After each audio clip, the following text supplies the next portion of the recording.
രാവിലെ തന്നെ എന്താ ഉറക്കണിച്ച് ഐസിലോട്ട് ചെറിയ കളിയെല്ലാം കഴിഞ്ഞ് നേരെ എന്താ ഹോസ്പിറ്റലിലോട്ട് പോകാൻ വേണ്ടി ഇറങ്ങിയത്. കാരണം ഹോസ്പിറ്റൽ വരെ പോകേണ്ട ഒരു ആവശ്യം ഉണ്ടായിരുന്നു. അങ്ങനെ തന്നെ നേരെ ഹോസ്പിറ്റലിലോട്ട് വിട്ട് ഹോസ്പിറ്റലിൽ ചെന്ന് കയറുമ്പോഴത്തേനും എന്ത് എയ്സൂട്ടിനവിടെ കളിച്ചുകൊണ്ടിരിക്കുന്നത്. പിന്നെ അവളെയും കണ്ട് കുറച്ചു നേരം അവിടെ നിന്നിട്ട് പിന്നെ ഞാൻ എന്ത് ചെയ്ത് നേരെ ഷോപ്പിലോട്ട് പോകാൻ വേണ്ടി ഇറങ്ങി. ഇത് നേരെ പിന്നെ അവൻ്റെ മുകളിൽ നിന്നുള്ള ചെറിയൊരു വ്യൂ ആയിരുന്നു. അത് കഴിഞ്ഞ് പിന്നെ അവിടെ വെളിയിൽ ഇറങ്ങിയിട്ട് നേരെ ഷോപ്പിലോട്ട് അങ്ങ് വിട്ടു.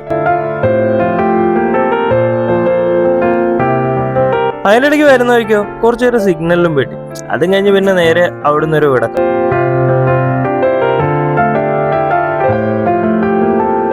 പിന്നെ നേരെ ഷോപ്പിൽ വന്ന് ഷോപ്പൊക്കെ തുറന്ന് ഒരു കസ്റ്റമറിന്റെ വീട്ടിൽ പോയിട്ട് തിരിച്ചു വന്ന വഴിക്ക് നല്ലൊരു നെല്ലിക്ക കാന്താരി സോഡ ഇറങ്ങിയ വെള്ളം കുടിച്ച് കടയിൽ വന്ന് കുറെ കഴിഞ്ഞിട്ട് ഉച്ചയായപ്പോഴത്തേന് നേരെ അടുത്തുള്ളൊരു റെസ്റ്റോറൻറ്റ് ഉണ്ടായിരുന്നു.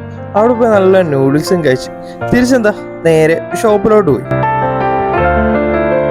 അതെല്ലാം കഴിഞ്ഞെന്താ കുറെ കഴിഞ്ഞ് ഈവനിങ് തൊട്ടടുത്തുള്ളൊരു ചായക്കടയിൽ പോയി നല്ലൊരു കോഫിയും പിന്നെ കുറെ മലബാർ ഐറ്റംസ് സ്നാക്സ് ഒക്കെ ഉണ്ടായിരുന്നു. ഞാൻ പിന്നെ എത്ര അങ്ങോട്ട് അത് എടുക്കാൻ നിന്നില്ല. കോഫിയും കുടിച്ചിട്ട് തിരിച്ചു പിന്നെ എന്താ നേരെ ഷോപ്പിലോട്ട് വന്ന് അവിടെ തന്നെ ഇരിപ്പായി. പിന്നെ അതെല്ലാം കഴിഞ്ഞിട്ട് രാത്രി ഷോപ്പും ക്ലോസ് ചെയ്ത് നേരെ എന്താ വീട്ടിലേക്ക് പോയി.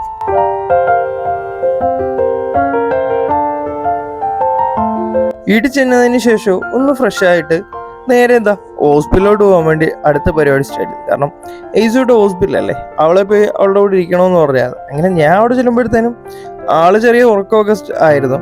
പിന്നെ അതൊന്നും നോക്കിയില്ല. ഞാൻ ചെന്ന് പിന്നെ കുറെ നേരം അവിടെ നിന്ന് അവിടെ തന്നെ കിടപ്പുപോയി. പിന്നെ രാവിലെയാണ് അവിടുന്ന് വീട്ടിലോട്ട് പോയത്.